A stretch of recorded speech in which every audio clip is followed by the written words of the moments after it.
"Is there anything we can do," it asked, "to repay you for saving the life of our queen?"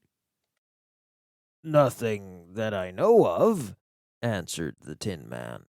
But the Scarecrow, who had been trying to think but could not, because his head was stuffed with straw, said quickly, "Oh, yes, you can save our friend, the Cowardly Lion, who is asleep over there in the poppy bed." "A lion?" cried the little queen. "Why, he would eat us all." "Oh, no," declared the Scarecrow. "The lion is a coward." "Really?" asked the mouse. "He says so himself," answered the Scarecrow, "and he would never hurt anyone who is our friend. If you will help to save him, I promise that he shall treat you all with kindness." "Very well," said the queen. "We trust you, but what shall we do?" "Are there many of these mice which call you queen and are willing to obey you?" "Oh, yes, there are thousands." "Then send for them all to come here as soon as possible, and let each one bring a long piece of string." The queen turned to the mice that attended her and told them to go and get all her people. As soon as they heard her orders, they ran away in every direction as fast as possible. "Now," said the Scarecrow to the Tin Man, "you must go to those trees by the riverside and make a truck that will carry the lion."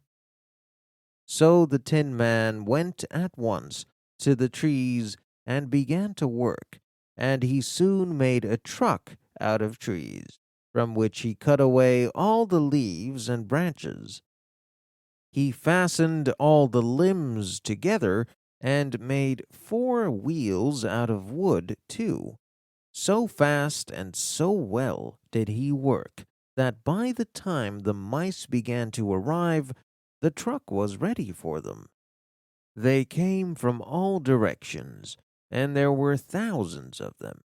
Big mice and little mice and middle-sized mice, and each one brought a piece of string in his mouth.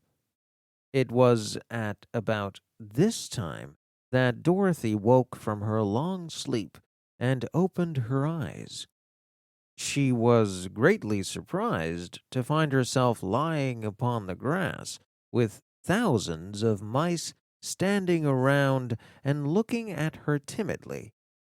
But the Scarecrow told her about everything, and turning to the Queen Mouse, he said, "Let me introduce Her Majesty the Queen." Dorothy nodded seriously at the Queen and made a curtsy, after which she became quite friendly with the little girl. The Scarecrow and the Tin Man now began to fasten the mice to the truck, using the strings they had brought. One end of a string was tied around the neck of each mouse, and the other end to the truck. Of course, the truck was 1,000 times bigger than any of the mice who were to pull it.